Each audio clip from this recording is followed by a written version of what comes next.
You have to tap into suffering every day of your life because we have so much scarring that we have to clean up. You have to look at suffering as almost like I look at failure. To succeed, you must fail. In failure and in suffering, all the answers are in there. All the answers to all the test questions. The test is your life. All the answers are in there. You don't have to live in suffering and pain and failure all the time. You have to learn, I need to visit it. Like people hate working out. You're only gonna visit working out maybe an hour a day. 23 other hours of the day, you're not in it. But how you become in shape is you must visit suffering, visit working out 1 hour a day. Visit suffering 1 hour a day. Visit your past failures 1 hour a day. The relationship with it is the answers are in there. They are in there. Within the suffering, go in there, and I call it the live autopsy. The live autopsy. How you find out someone died? They crack you open after you're dead. How you can live is do it while you're alive. Go back in your brain, crack it open while you're alive. Don't wait until you're fucking dead to figure out why you died. Do it while you are living. Go in there, go into the suffering. Go into the pain of your life and say, why did this suck for me so bad? Why am I afraid of all this stuff? Why have I shut down the whole world? I guarantee I'll tell you why you shut down the whole world. It's in these nooks of the suffering within your brain, in the scarring, are all the answers to why you are on the couch feeling sorry for yourself. They lie within the scars. Visit them for at least an hour a day, study them, and then you'll find out more about yourself. You will then grow.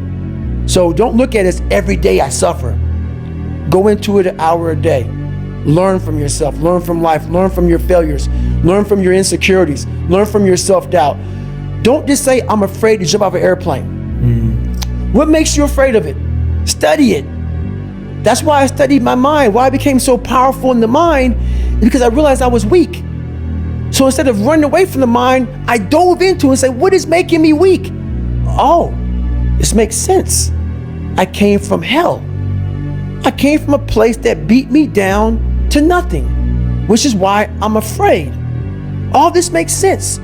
So systematically, one by one, I went back and met every single person in my mind, every situation. I went one-on-one with them again in my mind and said, okay, let's now revisit this. And that's how you do it. That's how it works.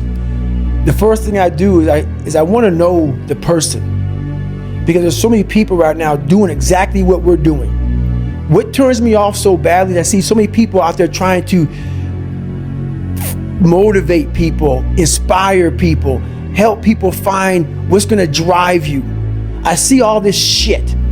It's all fucking a bunch of shit. And I walk in, I see it everywhere. Everybody's got this going. Everybody's got a new podcast, this about I'm gonna help you find yourself. They're not living it. They're not living it, which is why I look at people, I'm like, what are you about? Are you actually doing what you say you're doing? Which is why when I heard some of your story, I realized that you have substance to what you're saying, which is why now I can speak to you. A lot of times I go on these podcasts, I don't want to fucking be there. You know, because I start realizing this person is just talking. He's not living. And we share this with people and we expect them to change. They can see right through you. They can see you're not doing this. So that's the thing about it. Don't do everything in your life for money. Don't do everything, yes, we need it to survive. There's a great drive and passion behind doing things for the mind and the soul. There's a great drive in that. Everybody goes, man, you talk with such passion. This is a life. This is my life. So that's what I want people to get from all this stuff, man. Like there's something inside you. The brain is the most powerful thing. The mind is the most powerful thing that we have. It's not your phone, it's not the computer, it's not anything, it's your mind. And if you can tap into that, you can come from the daggone roots of hell and become such a great seed, a powerful seed that can grow into some great daggone garden. And people don't get that. It's all up here. The power and the magic's up here. A lot of times we hear about someone else through the grapevine. and then I won't like you because I heard from somebody else that they don't like you. Always do your own judging. Always meet the person. Look at the person in the eyes before you say you don't like that person. Listen to their story. Listen to who they are. Listen to where they come from, how they lived. Get your own opinion about people. It's very huge. A lot of people didn't like me coming up because they see this hardness, this crust. Break away at the crust and see what's inside that person. Don't judge somebody from 30 freaking years ago, or I say 30 fucking years ago. You know, there's so much stuff going on right now in the world. People are trying to evolve. Let them evolve. Yes. Let them evolve. Don't bring them back don't bring them back where they came from. Yes. Don't bring, if someone wants to get better, don't bring them back to where you knew them when they were a piece of shit. Let them fly. And if you feel like hell because they went away and they escaped the hell that you all once lived in, fix yourself. Fix yourself. Don't hold them accountable because they got away. Don't constantly remind them that they were once here. Fix yourself. Because a lot of people feel like crap once people start to leave their little nest, like if you're an alcoholic and this guy says, I'm gonna stop drinking. You wanna bring him right back in. No, look at yourself in the mirror and say, wow, this guy's doing better. Take that feeling of feeling like shit and do something about it. Change your own life. I'm gonna say, how'd you do that? You know it, every painful moment. Yeah, you remember it. You remember it. We try to put it under a rug, lift the rug up, you'll find them. Yeah, the dust will come up. Yeah, it'll come up quick. Yeah. So that's how I was able to write that book. Yeah. You don't forget that shit. No. You want to. Yeah. And that's where you fail. By trying to forget it. That's where you fail. That's where there's no growth. Let's just move forward from all this. Yeah. There's no growth there. There's no growth there. No. You just want to forget about it. Yeah. You will continue making the same fucked up mistake. Yeah. You will continue doing the same things wrong if you don't go back. As I'm talking and as I'm going back, I'm very aware that I'm going to do that. Yes. And I may do it for 45 minutes. And then I'm like, you knew you were going to do this. You have to be very aware of the conversation you're having while you're doing it. Because your mind chooses the path of least resistance. Your mind has the ultimate tactical advantage over you. It knows what scars you. It knows your fears. It knows your insecurities. And it protects you. Which is why I talked about the 40% rule in my book. The 40% rule is all about the brain has the tactical advantage over you. It knows and it keeps you away from all that. That's why it says don't jump out of an airplane. Don't go in the ocean where there's sharks.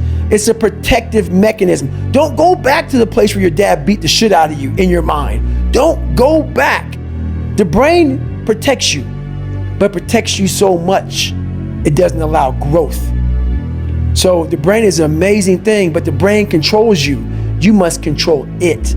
You must take power over your own mind, or your mind will guide you into all the soft places that your brain wants to live in. Your brain has enough information. It doesn't want to go through that process of mind hardening. It doesn't want to do that. I gotta remember what time I gotta be here, what time I gotta be there. This is where I want to stay.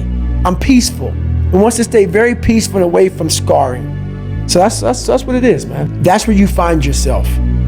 You find yourself when you're not comfortable. When you're not comfortable on a daily basis. And that's how I started to grow. Like I said about the mind, it wants to put you in that nice 72-degree temperature with everything right there. It wants to be in that nice with a little massage therapist. That's where your mind wants to be. Doesn't want to be, and we're going to talk about Hell Week. So it doesn't want to be in Hell Week. In Hell Week, I was in 3 of them. I finished 2 of them in 1 year. Only person to ever do that in still history. There's been people who have gone through a couple of Hell Weeks, but in like 5 years, 6 years, 7 years, 8 years. I was in 3 in 1 year. They say it takes off 3 to 5 years of your life. So Hell Week is 130 hours of continuous training. You might get 2 hours of sleep. And what it does is, it's designed to break a man. To break a man down to the parts where, like I talked about the surface, how I was fixing the surface. If you only fix the surface, you will never get through Hell Week. Because what it does, it starts to bring out these demons. Because even though there's a lot of yelling and stuff like that, there's times where it's very peaceful in a very eerie way. So the first hour of the 130 is breakout. They're shooting guns, it's loud, it's noisy, your mind is in chaos. When your mind's in chaos, you can't think. So you're having fun. Yeah, this is great. Yeah, we're in Hell Week, we're Navy SEALs, or trying to be Navy SEALs, we're badasses. Then what they do, and I don't even think that they understand what they're doing, but I studied the mind. It's perfect. It's psychological warfare. They go from an hour, the first hour when you're going crazy, the second hour of the 130, they put you in the cold water. It's called surf torture. Now they don't call it surf torture because it's a kinder, gentler word. It's called surf acclimation or something like that. Whatever. Everybody's getting soft. So they call it surf torture for a good reason. They put you out there. No one's quit yet. It's only been an hour. Maybe a couple of guys have. And you're in the Pacific Ocean, which is never warm. You're all linked arms.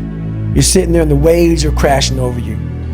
I went through winter Hell Weeks, which is cold. The Pacific Ocean is like 50 degrees. It was 49 this particular night in my third Hell Week.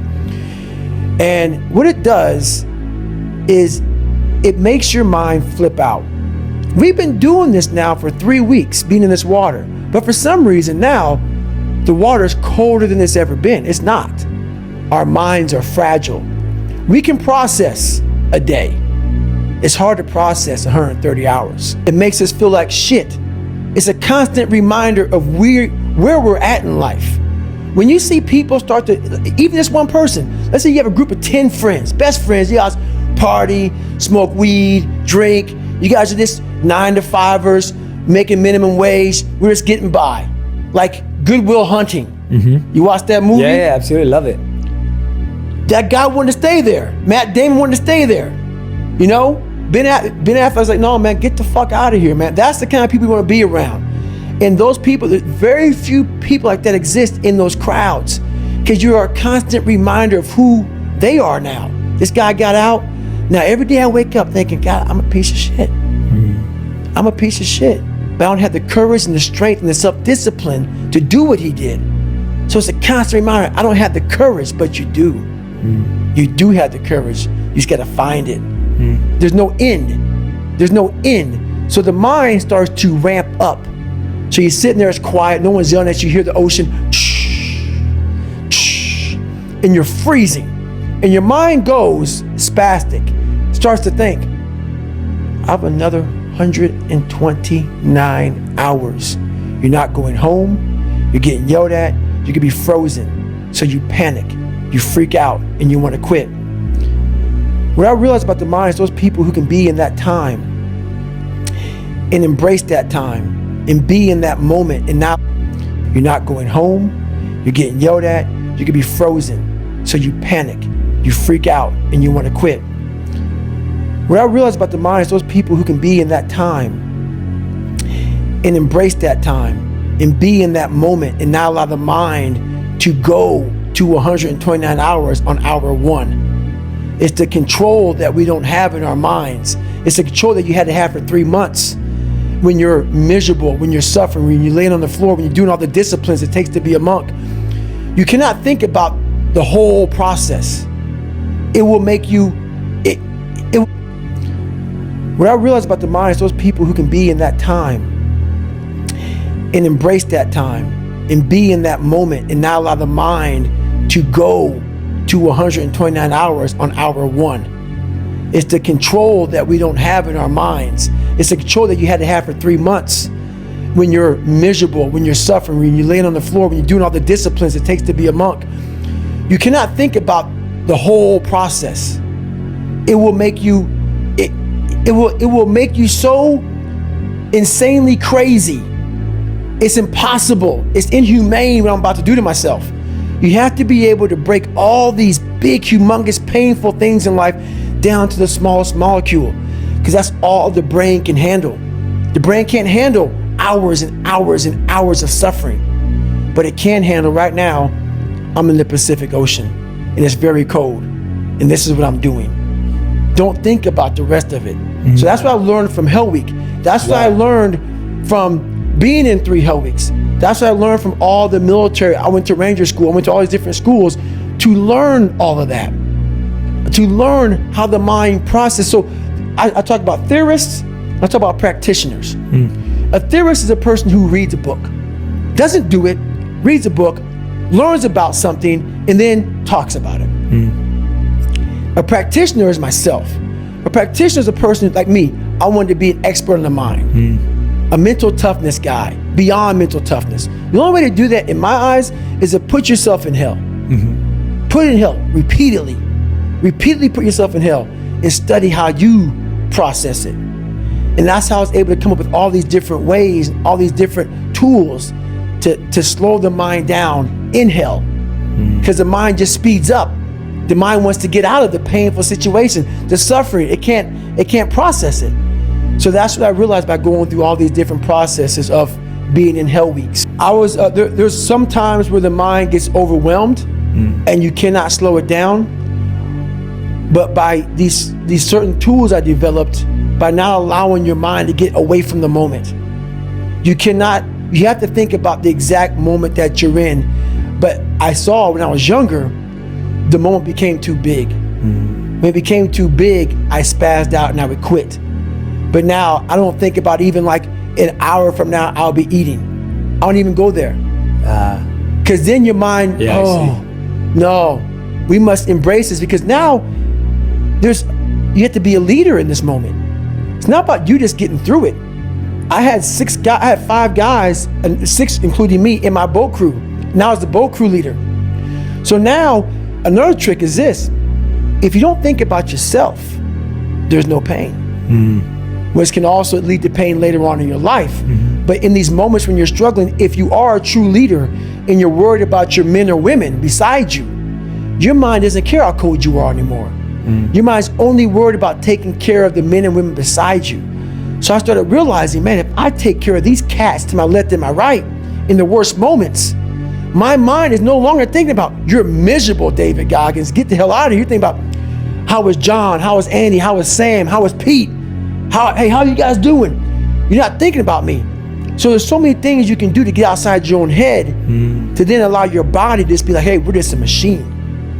But you have to let your mind be able to process all these different tactics to do that. Take a different vantage point in life. When you are in the hell, you can't see the beauty of being in it when you're in it. Get on top of that mountaintop in your mind. Get on top of that mountaintop and look down on what you're doing. You can see a whole different world, and that world is beautiful. But you gotta get a different vantage point in the suck. Don't be in it. Spiritually, get out of it. Thanks for watching. Write down a comment for the algorithm, and we will keep you motivated daily. See you next time. Peace.